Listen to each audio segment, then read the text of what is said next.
जर तुम्ही एखाद्या कंपनीत नोकरी करता आणि तुमच्या सॅलरीमधून पीएफ कट होतो, तर ही बातमी तुमच्यासाठी आहे. अलीकडेच ईपीएफओ म्हणजेच एम्प्लॉईज प्रोव्हिडंट फंड ऑर्गनायझेशनमध्ये अनेक मोठे बदल झाले.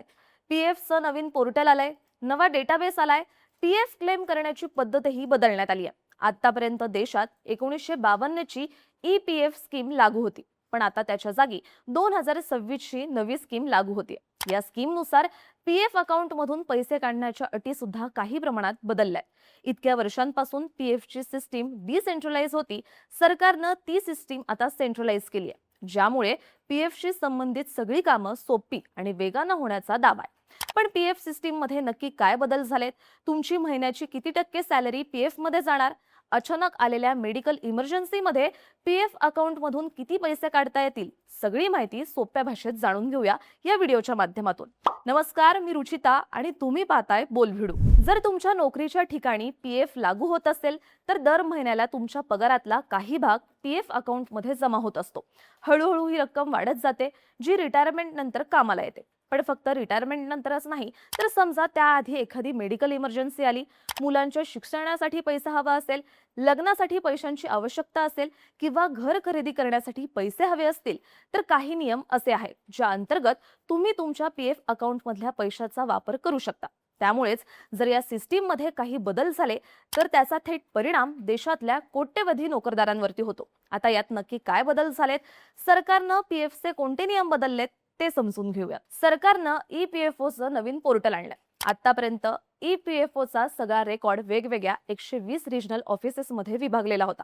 या प्रत्येक ऑफिसचा स्वतःचा स्वतंत्र डेटाबेस होता. उदाहरणार्थ, जर तुम्ही मुंबईत नोकरी करतायत, तर तुमचा पीएफ तिथल्या रिजनल ऑफिसशी जोडलेला होता. पण काही वर्षांनी तुम्ही मुंबईतली नोकरी सोडून चेन्नईला गेले.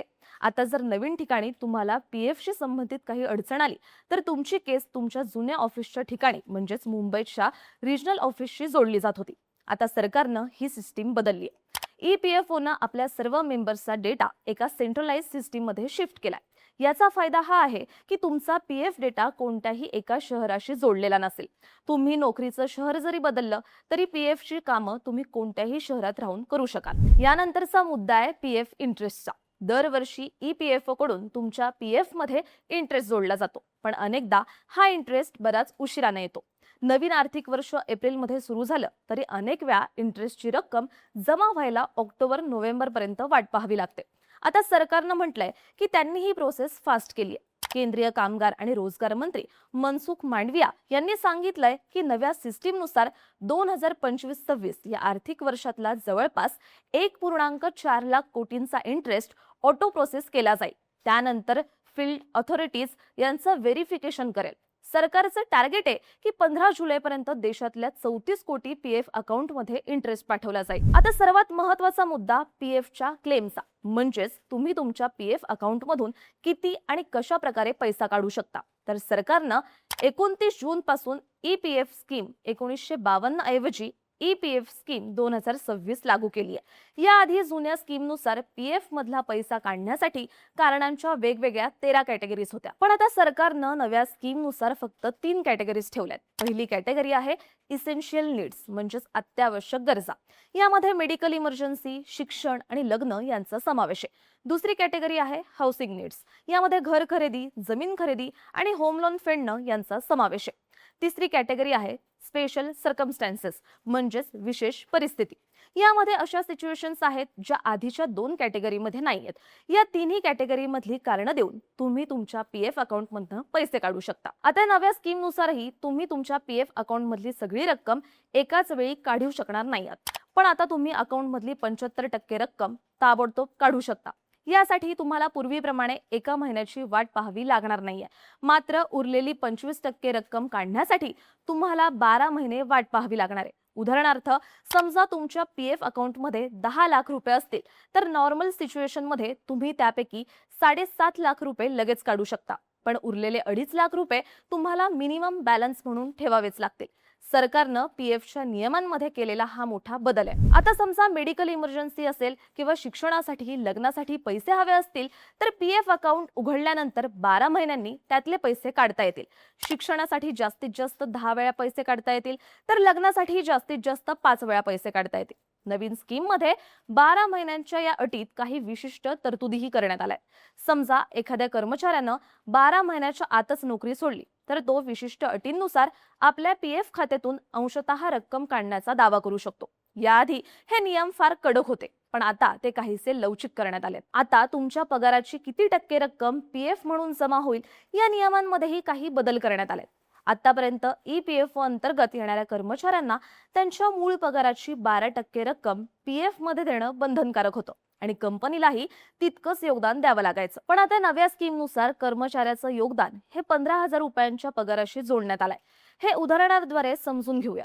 आतापर्यंत असं होतं की समजा तुमचा मूळ पगार 50,000 रुपये असेल तर 12% दर महिन्याला 6,000 रुपये एवढी रक्कम पगारातून पीएफ साठी कापली जायची आणि कंपनीलाही तितकीच रक्कम जमा करावी लागायची. पण आता नव्या स्कीमनुसार 12% कपात ही सरकारच्या 15,000 रुपयांच्या अधिकृत वेतन मर्यादेवर निश्चित करण्यात आली आहे. 15,000 रुपयांचे 12% हे 1,800 रुपये इतके होतात. म्हणजे आता 1,800 रुपयांपर्यंतच अनिवार्य रक्कम कापली जाईल. थोडक्यात सांगायचं झालं तर आता तुमच्या पीएफ अकाउंटमध्ये प्रत्येक महिन्याला 1,800 रुपयांपेक्षा जास्त रक्कम टाकण्यासाठी तुम्ही किंवा तुमची कंपनी कायदेशीररित्या बांधील नाही.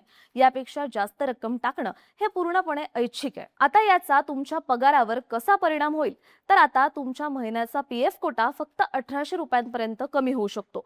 म्हणजेच तुमच्या सीटीसीची उरलेली रक्कम तुम्ही इन हँड सॅलरी म्हणून घेऊ शकता. यामुळे दर महिन्याला तुमच्या हातात येणारा पैसा वाढू शकतो. पण त्याच वेळी याचा तोटा हा आहे की यामुळे दर महिन्याला तुमच्या पीएफ अकाउंटमध्ये जमा होणारी रक्कम कमी होईल. यामुळे याआधी पीएफ अकाउंटमधल्या पैशांवर कंपाऊंड इंटरेस्टद्वारे जी रक्कम जमा व्हायची आणि त्याचा फायदा तुम्हाला रिटायरमेंट नंतर घेता यायचा ती रक्कम कमी होईल.